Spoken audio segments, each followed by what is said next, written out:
Assalamualaikum warahmatullahi wabarakatuh dan selamat sejahtera kepada semua murid-murid yang cikgu kasihi sekalian ya. Okey, so cikgu kita dah pada video yang lepas cikgu dah terangkan awak tentang isomerism ya.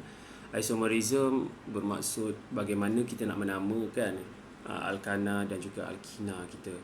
Ada beberapa pelajar yang salah faham lah tentang bagaimana nak penamaan tu. Tak apa, nanti cikgu akan terangkan semula lah bagaimana yang sebetulnya. Ada sedikit salah faham berkaitan dengan kumpulan cabang. Kumpulan cabang itu tidak semestinya ada tidak semestinya ada. Kalau tak ada kumpulan cabang pun tak ada masalah. Kita just buat dia punya kepala saja kan, dia punya rantai karbon terpanjang. Ni ada pelajar dia nak juga cari kumpulan cabang tu. Kalau kumpulan cabang tak adalah kumpulan cabang tu, tak payahlah bagi nama metil ke etil ke, tak payah. Sebab kumpulan cabang itu option saja. Kalau ada, kita letakkan nama dia, di mana kedudukan dia. Kalau tak ada, tak adalah. Tak apa, nanti kita tengok balik. Sebab nak menerangkan dalam video kali ini, cikgu nak menerangkan tentang alkohol. Okey, berkaitan dengan alkohol. Alkohol adalah siri homolog kita yang ketiga alkohol merupakan siri homolog yang ketiga. Okey, dia punya, lihat ya, sebatian organik yang mengandungi CHO. Okey, bagi alkohol dia bukan lagi hidrokarbon. Okey, hidrokarbon hanya terdiri daripada dua sahajalah yang kita tahu, alkana dan juga alkina. Kalau ikut silibus awak, sebetulnya ada alkuna, tapi alkuna tak ada. So awak ada alkana dan alkina untuk hidrokarbon. Jadi untuk alkohol dia bukan lagi kita panggil dia sebagai hidrokarbon sebab dia mengandungi atom ataupun unsur oksigen di dalamnya ya. Jadi kita panggil dia hanya sebagai sebatian karbon sajalah, atau dengan kata lain dia adalah sebatian organik. Okey, formula molekul dia adalah CnH2n plus 1OH, di mana N bermula dengan 1 ya, N bermula dengan 1. Jadi kalau untuk alkina, untuk alkohol ni, nama dia kita boleh bermula dengan metanol lah. Metanol. Ol ni bermaksud kita punya alkohol kan, nama belakang dia kita letak ol. Metanol. Dia tak jadi metana dah, metanol. Metanol. Kalau N dia 2, maksudnya karbon dia 2, dia akan jadi etanol. Etan lah. Etan 2 kan. Kalau 3, propanol. 4, butanol. 5 pula pentanol, heksanol dan seterusnya. Okey. Contoh N sama dengan 4. N ini menunjukkan bilangan karbon kita kan. Bilangan karbon 4, jadi dia adalah butanol. Jadi gantikan sajalah. N4 tu, N 2 kali 4 8 tambah 1 9. Jadi C4H9OH. Okey, itu untuk formula molekul dia. Okey, kumpulan berfungsi dia adalah kumpulan hidroksil ya, yang terikat secara kovalen dengan karbon, dengan atom karbon ya. Kita panggil dia sebagai hidroksil atau kita tulis dia sebagai OH ya. Kita tulis dia sebagai OH. OH di sini bukan hidroksida ya. Bukan kumpulan ataupun bukan ion hidroksida. Kalau ion hidroksida OH minus, itu ion. Tapi alkohol dia kumpulan hidroksil. Dia OH juga tapi dia bergabung secara ikatan kovalen di sini. Jadi alkohol adalah sebatian yang neutral, ataupun kita panggil dia sebagai sebatian kovalen, ataupun ikatan yang terdapat di dalamnya adalah ikatan kovalen. Dia tidak ada ion di dalam dia. Okay. Jadi dia punya ciri-ciri dia sama dengan alkana dan alkina. Sifat fizikal dia mempunyai takat lebur, takat didih yang rendah. Okay. Tidak larut dalam air, larut dalam pelarut organik ya.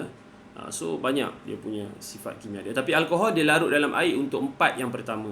4 yang pertama metanol, etanol, propanol dan butanol larut dalam air. Tapi yang seterusnya daripada pentanol sampai ke atas dia tidak larut lagi dalam air.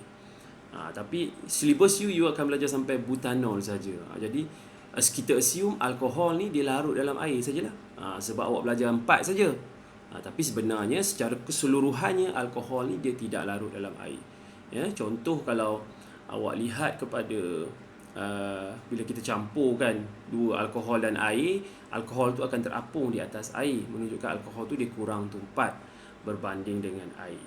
Okey. Okey, penamaan dia. Okey, macam cikgu cakap tadi, nama awalan menunjukkan bilangan atom karbon. Right.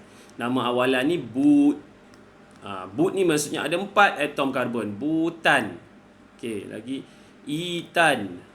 Kan? Pentan. Ini menunjukkan bilangan atom karbon dia. Nama akhiran menunjukkan siri homolog. Bila kita belakang mesti menunjukkan siri homolog. Macam ina, ana. Hujung A pada huruf nama akan alkana digantikan dengan ol. Okey, jadi kita letakkan ol lah. Alkohol, kan, nama alkohol tu secara umum. Jadi kita panggil dia sebagai butanol, etanol, pentanol. Kalau kita nak bezakan dia, kan.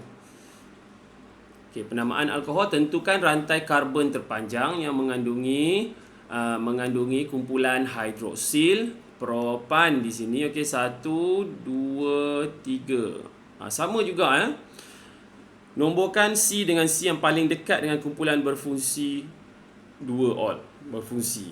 Bermaksud di sini bila kita nak buat penomboran pada karbon, pada rantai terpanjang karbon ni, kita kena tengok di mana kedudukan kumpulan hidroksil kita.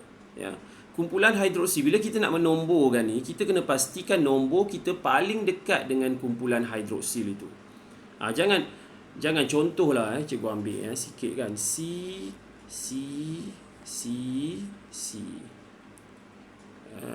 Okey. So kumpulan hidroksil kita di sini. Okey. Katakan kita ada kumpulan cabang metil di sini, CH3 katakan. Okey. So rantai panjang kita, ni H lah, yang lain H lah. Cikgu tak payah letak lah, kan. H. Okey, rantai panjang kita adalah 1 2 3 4 ni. Ya, 4 di bawah ni, 4 di bawah ni, ya. Ni 4 ni. Ni rantai panjang kita.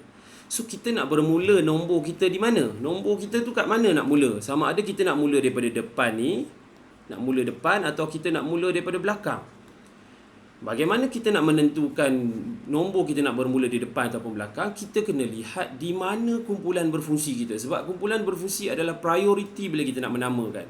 Bila kita nak menamakan, prioriti dia adalah kumpulan berfungsi, bukannya kumpulan cabang. Ya, kumpulan cabang nombor 2. Kalau tak ada kumpulan berfungsi, tapi biasanya kalau untuk alkana, yes, kita akan tengok kumpulan cabang. Tapi kalau untuk alkina, kita cari ganda 2 dulu. Sama juga dengan alkohol. Kita akan cari di mana OH. Okey, kalau OH di sini, di sini, kan, di belakang ni. Jadi kita kena mula daripada belakang. 1 2 3 4. Jadi dia akan jadi nama dia. Okey, dia ada 4 karbon, jadi dia butan. Di mana kedudukan OH dia? Pada karbon yang kedua, butan 2 ol.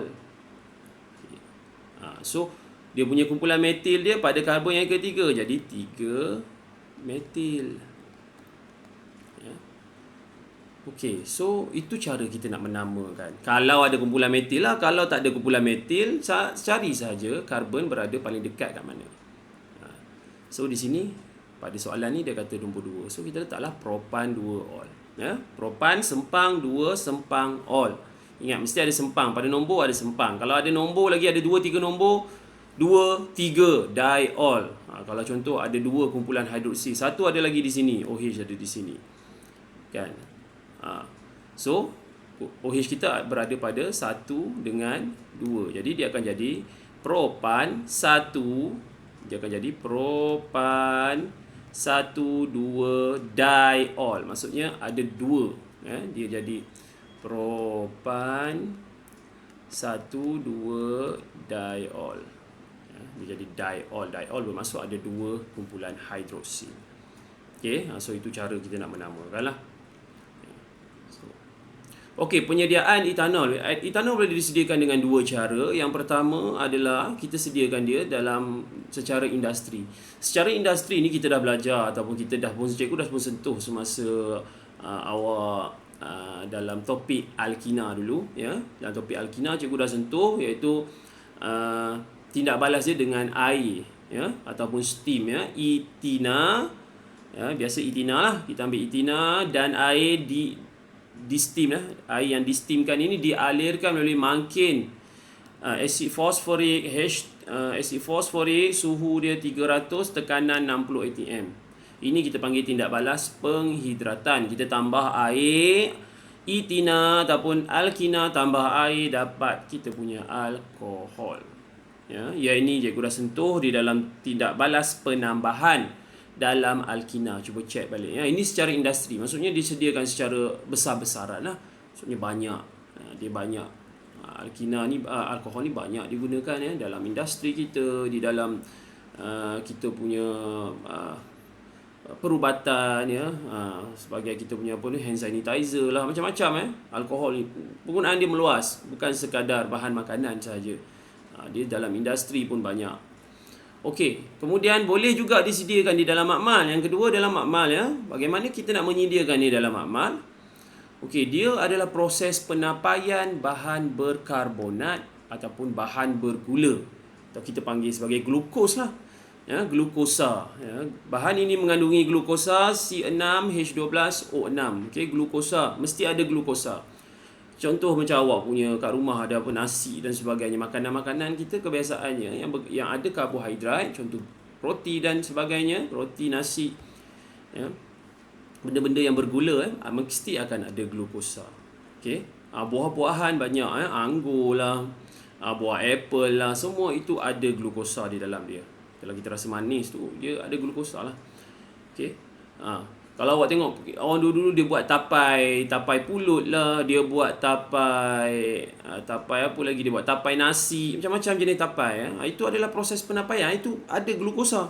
Ada glukosa pula. Dia ada dia punya alkohol di dalamnya. Ya, dia buat proses penapaian.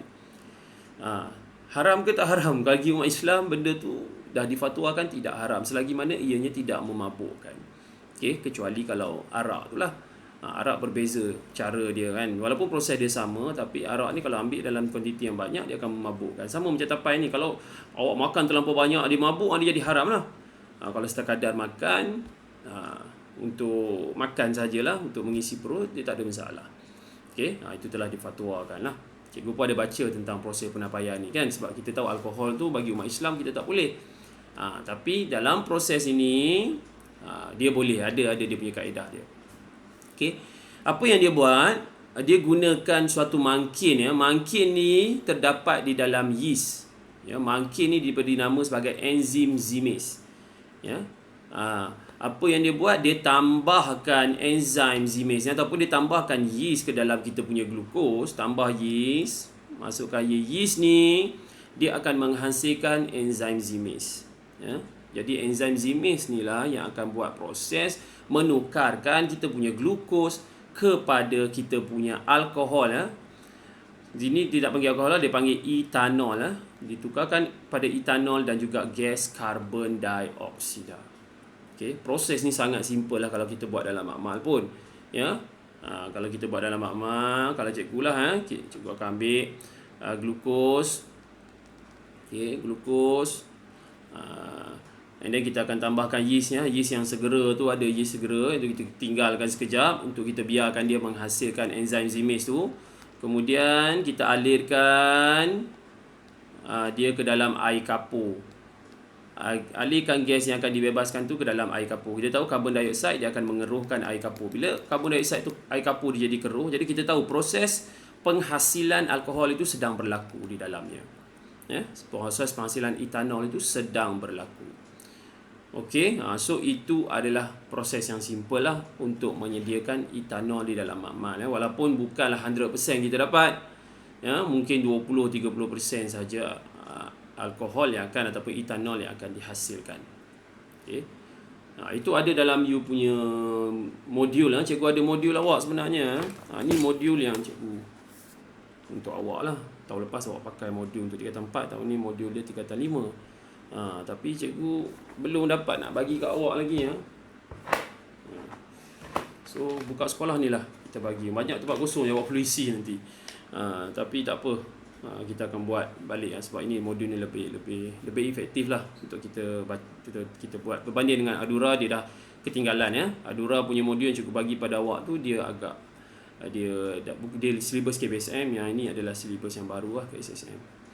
Okey, ini contoh cara dia. Ni tengok ni, instant mi yeast segera ada dijual ya, memang ada dijual yeast. Kita tambahkan dalam glukosa kita. Glukosa ni pun ada jual jugalah, air glukos kan. Air glukos tu kita bancuh, kita buat. Kalau kita susah sangat nak dapatkan glukos yang sebenar lah ya. Okey, ini kaedah yang dia guna. Dia guna kaedah reflux di sini. Tapi boleh juga guna kaedah yang biasa saja ya, tak ada masalah. Okey, sifat fizik bagi etanol. Okey, sifat fizikal dia adalah cecair tak berwarna pada suhu bilik. Okey, kemudian takat lebur dan takat didih yang rendah. Dia memang cikgu dah sebut kat awak, semua boleh dikatakan semua hidrokarbon kita ataupun sebatian karbon kita dia tak ada warna. Awak tak boleh bezakan dia, susah nak bezakan dia. Tapi dia ada perbezaan yang unik lah, berbeza dengan yang lain. Di mana dia takat lebur, takat didih dia rendah dan dia mudah meruap. Dia mudah meruap. Sebab itu dia, bila kita, alkohol ni kadang-kadang dibuat minyak wangi kan, minyak wangi dan sebagainya. Bila kita tinggalkan dalam kereta pada suhu yang tinggi kan, bila kereta kita panas kan, kalau kita terbuka sikit saja kita punya bekas minyak wangi tu, alkohol kita akan meruap. Meruap ni dia mudah jadi gas. Ya, daripada cecair dia akan tukar jadi gas terus. Ya, maksudnya takat lebur dan takat didih dia rendah. Ya. Terlarut campur dengan air. Dia boleh larut dalam air yang cikgu cakap tadi lah. 4 yang pertama ya. 4 yang pertama iaitu etanol, apa lagi, metanol 1, etanol 2, kemudian propanol dengan butanol. Okey, so 4 yang pertama boleh. Berbau tajam, bau dia sakit sikit lah, bau dia tengik ya, bau dia menyakitkan hidung kita. Itu adalah etanol. Itu beza dia. Itu kita boleh bezakan dia lah, bau dia dengan hidrokarbon yang lain. Kemudian sejenis pelarut organik. Dia pelarut organik. Pelarut organik ni adalah sebatian kovalen lah.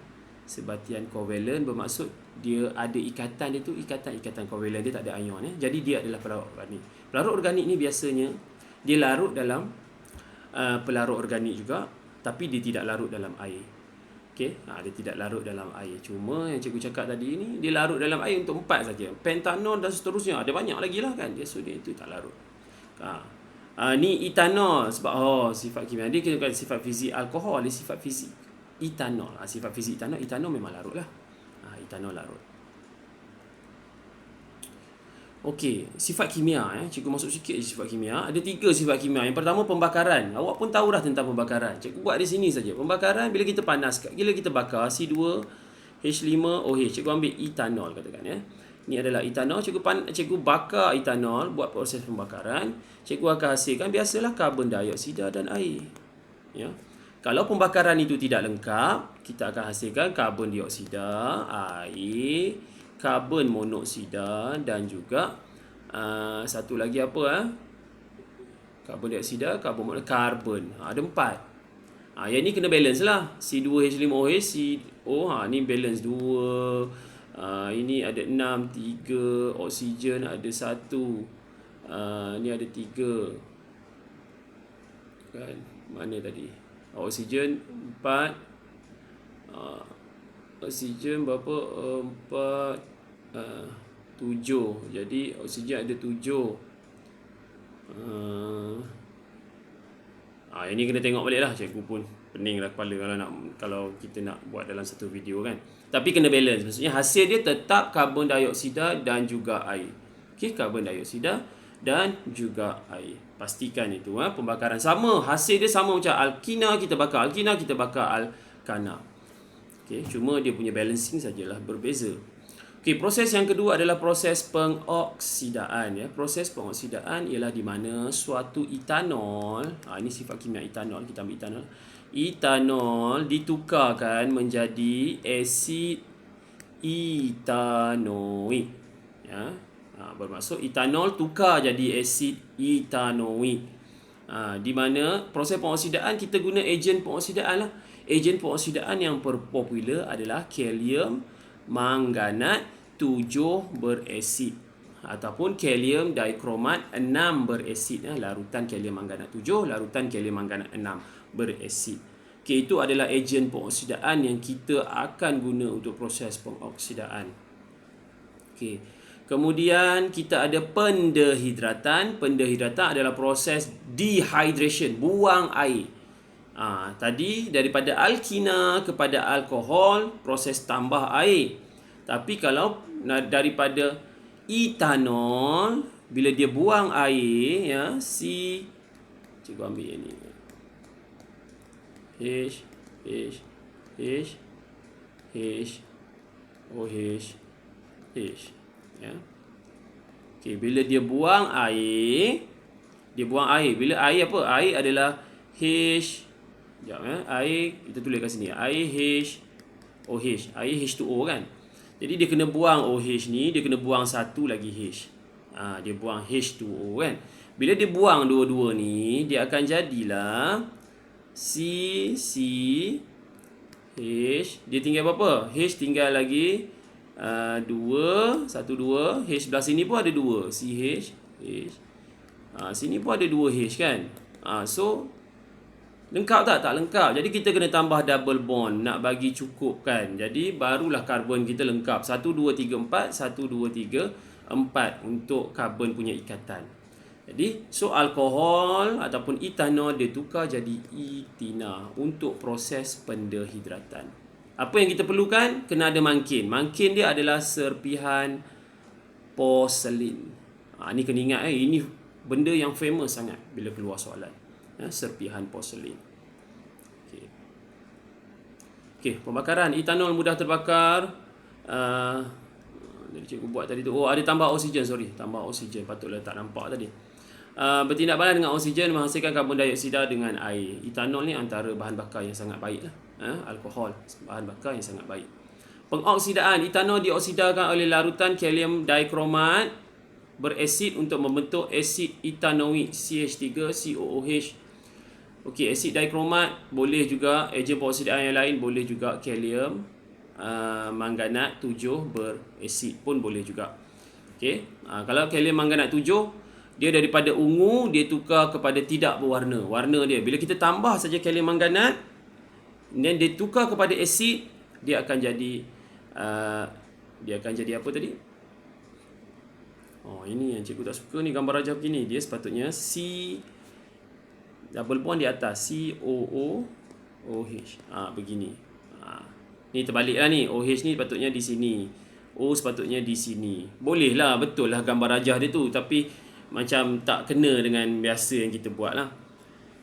Okey.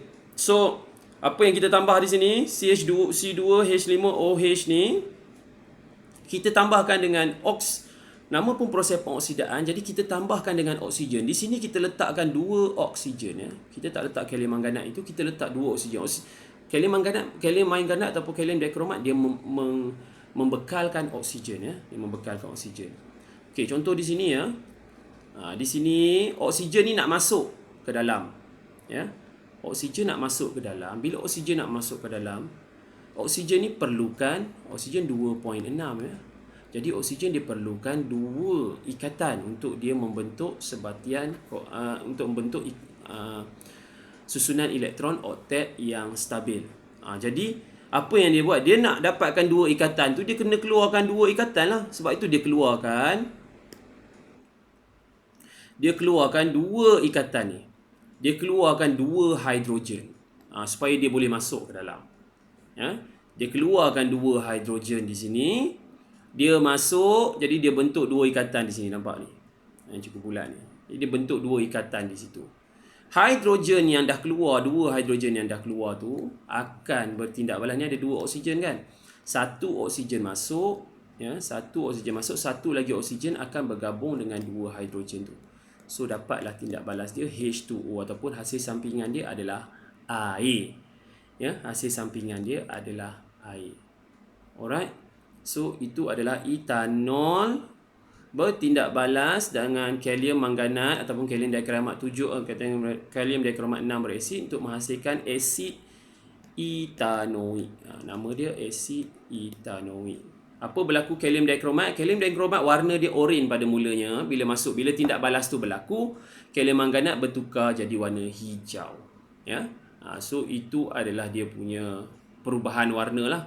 Masuk warna jingga, bila tindak balas tu berlaku, dia akan jadi warna hijau. Kalau kita guna kalium manganat, kita masukkan warna ungu. Bila tindak balas tu berlaku, dia tidak berwarna. Maksudnya warna ungu tadi tu akan dinyah warnakan. Okey, itu untuk pengoksidaan. Okey, pendehidratan. Okey, penyingkiran molekul air. Etanol dihidratkan dengan memanaskan asid sulfurik pekat pada suhu 180. Kita tak guna yang ni ya. Ini kita jarang guna. Kita gunakan serpihan porselin. Okey. Yang ni kita akan tunjuk nanti dalam modul ni memang ada gambar Dalam modul ni memang ada gambar dia. Macam mana nak tunjuk ni kan? Ada gambar dia, tapi susahlah sikit cikgu nak tunjuk. Ya. So kita tak gunakan asid sulfurik pekat pada suhu 180, boleh ya. Ini untuk yang biasa lah. Tapi biasanya yang ini kita gantikan dengan serpihan porselin, sebab kita boleh buat benda ni dalam makmal serpihan porselin ini. Boleh juga guna aluminium oksida, asid sulfurik pekat pada suhu 210 darjah Celsius. Ada 4 cara untuk kita buat proses pendehidratan ni. Pendehidratan cikgu cakap tadi apa? Dia buang air. Bila dia buang air, dia buang OH, dia buang H1, dia buang OH1, dia buang H1. Jadi keluarkan air ni, jadi H2O di luar. Okay, so tengok tu ada H2O di sini. So dia akan bentuk etina. Dia keluarkan 2, jadi dia kena tambah 1 double bond untuk bagi dia balance. Okey, cikgu rasa takat itu saja video kita, sebab dah 26 minit dah. Nanti takut awak bosan pula dengar kan. So memang cukup dah. Cikgu dah bagi, cuma yang ni tadi, yang di belakang ni dia tunjuk propanol pula. Kan? Etanol, propanol, samalah, benda yang sama juga.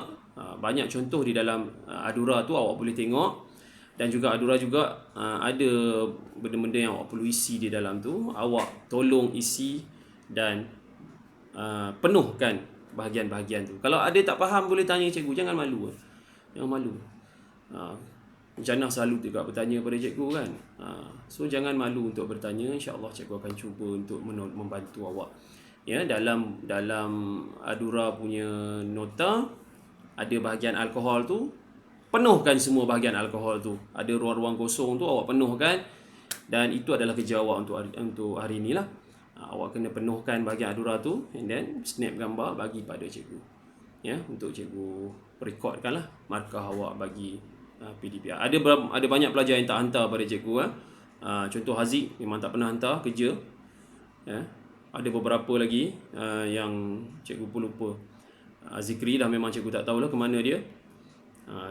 Cikgu pun tak galak-galak dia kalau nak ambil kimia dah lepas ni, kalau dia masih lagi tak menghantar kerja cikgu, masih lagi tak ada respon sebarang kerja yang cikgu bagi. Okey, so cikgu stop takat ni ya. Jadi cikgu harap awak buat latihan ataupun penuhkan segala ruang-ruang kosong yang terdapat dalam modul yang cikgu bagi tu. Okey, kita berjumpa lagi untuk video akan datang. Itu saja daripada cikgu. Sekian, terima kasih.